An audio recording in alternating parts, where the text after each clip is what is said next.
अस्सलाम वालेकुम, welcome back. अभी का जो मेरा टॉपिक है that is non deterministic finite automata या जिसको बोलते हैं NFA. Non deterministic finite automata वो होता है जिसमें हम लोग टाइम एक ऑटोमेटा डिफरेंट स्टेट्स के ऊपर एग्जिस्ट कर सकता है।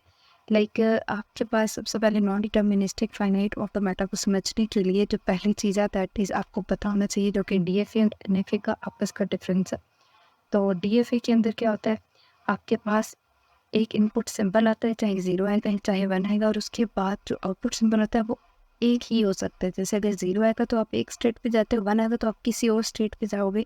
ठीक है, आपका ऑटोमेटा ऑटोमेटिकली खुद डिसाइड नहीं कर रहा होता, आप उसको बता रहे होते हो कि इस वक्त इस स्टेट पे जाना है, इस वक्त इस स्टेट पे जाना है, किस इनपुट सिंबल के ऊपर कैसे रिएक्ट करना है, ये चीज़ उसको डिटर्मिंड होती है। But non determinist finite automata के अंदर ये चीज़ डिटर्मिंड नहीं होती। एक automata eight a time different states के ऊपर जा सकता है। ठीक है, एट अ टाइम उसके ऊपर सेवरल पॉसिबिलिटीज़ होती हैं, वो किस स्टेट के ऊपर जाना चाहेगा ये वो खुद डिसाइड करता है। तो यही चीज़ होती है नॉन डिटर्मिनिस्टिक फाइनाइट ऑटोमेटा के अंदर के डेफिनेशन भी लिखी हुई, it has the ability to be in several states at once. At a time ये सेवरल स्टेट के ऊपर पॉसिबल हो सकता है, सेवरल स्टेट के ऊपर एग्जिस्ट कर सकता है। Transition from a state on an input symbol can be to any set of state. एक इनपुट सिंबल के बेसिस के ऊपर एक स्टेट से किसी भी सेट ऑफ स्टेट के ऊपर आप जा सकते हो। एक बात यहाँ पर नोटिस करने की है जो कि इसको डीएफए को एनएफए से डिफरेंशिएट भी करती है कि डीएफए के अंदर यहाँ पे लिखा हुआ था कि transition from a set of state on an input symbol can be to single state, क्योंकि डीएफए के अंदर आप एक स्टेट से दूसरी स्टेट के अंदर एक इनपुट सिंबल में जा सकते हो, सिर्फ एक ही स्टेट के ऊपर जा सकते हो।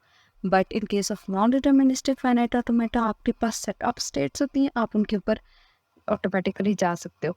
तो this is the basic difference. उसके बाद है नॉन डिटर्मिनिस्टिक फाइनाइट ऑटोमेटा का कुछ बेसिक लिखी हुई है, टर्म्स लिखी हुई हैं, कुछ प्रिंसिपल्स लिखे हुए हैं जिसमें कि start in one start state. Yes, जैसे डिटर्मिनिस्टिक फाइनाइट ऑटोमेटा के अंदर होता है, यहाँ पे भी सेम केस होता है कि आपकी जो स्टार्ट स्टेट होती है वो एक ही होती है।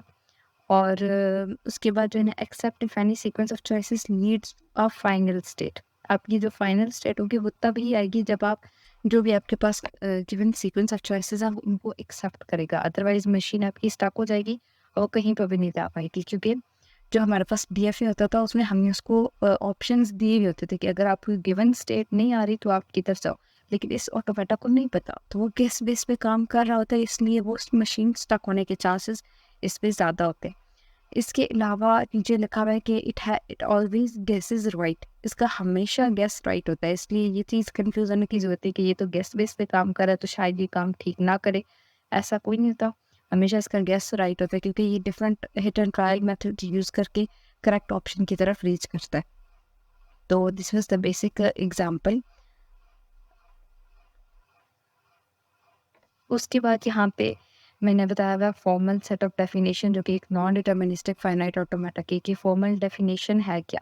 एक नॉन, जैसे मैंने डीएफए को 5 सेट ऑफ रूल्स के अकॉर्डिंग बताया था, मैंने कहा था कि 5 टपल्स हैं, उनके बेसिस पर आप डिटर्मिनिस्टिक फाइनाइट ऑटोमेटा को डिफाइन कर सकते हो। Same is the case here, non deterministic finite automata को भी आप 5 टपल्स के अकॉर्डिंग डिसाइड कर सकते हो।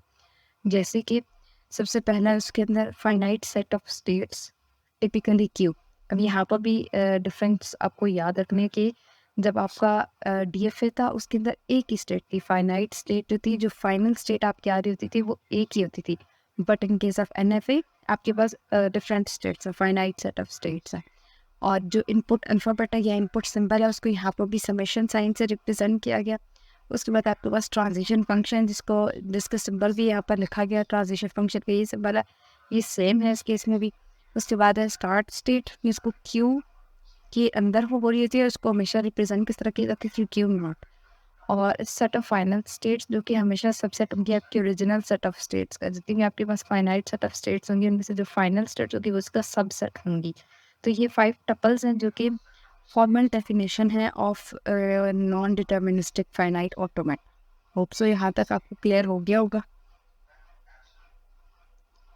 उसके बाद मैं ट्रांजिशन फंक्शन की बात करूंगी कि नॉन डिटर्मिनिस्टिक फाइनाइट ऑटोमेटा के तहत ट्रांजिशन फंक्शन क्या होता है।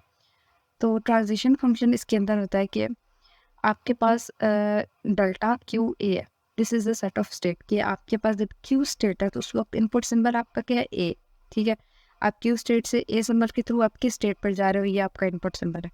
उसके बाद extend to strings as follow. हाँ, बेसिक कंडीशन हमेशा यही होती है कि जो बेसिक इसको सॉल्व करने का मेथड है वो यहाँ पे लिखा हुआ है कि जब भी आपके पास एम्प्टी स्ट्रिंग आती है तो वो उसी स्टेट के ऊपर वापस चला जाता है। जब आपके पास एम्प्टी एनवायरनमेंट होता है, यहाँ पे आपको transition function Q is the state, starting state कह रहा हूँ आप लोग, comma this is the symbol, empty string का सिंबल है ये।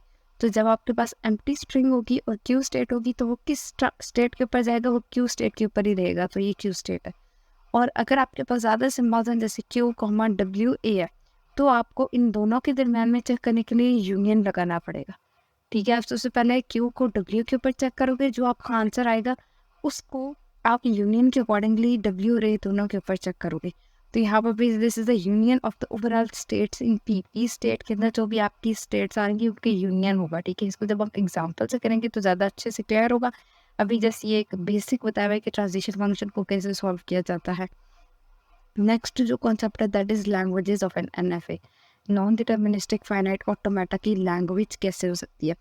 तो इसमें लिखा हुआ है कि string W is accepted by non deterministic finite automata if transition function Q not and W contain at least one final state. String तब ही उसको हम लोग डब्ल्यू बोल सकते हैं जब एटलीस्ट उसके अंदर एक ना एक फाइनल स्टेट होगी। और यहाँ से हम ये भी कंक्लूजन ड्रॉ कर सकते हैं कि एक स्ट्रिंग तब भी, ऑब्वियसली हमें पता है किसी भी स्ट्रिंग आपको गिवन इनपुट और सेट ऑफ स्ट्रिंग है उसको आप एक्सेप्ट कब करोगे, जब उसके केस में जब आपके पास फाइनल सेट ऑफ स्टेट आएंगी। जब आपने एक फाइनल स्टेट बोली दिया है कि this state is final state, जब तक वो स्टेट नहीं आएगी तब तक वो स्ट्रिंग एक्सेप्ट नहीं होगी। तो एक्सेप्टिंग स्टेट जो स्ट्रिंग है वो फाइनल स्टेट है। तो वही केस है ना कि लैंग्वेज तब बनेगी जब आपके पास एक्सेप्टिंग स्टेट आएगी तो, या फिर फाइनल स्टेट आएगी तो।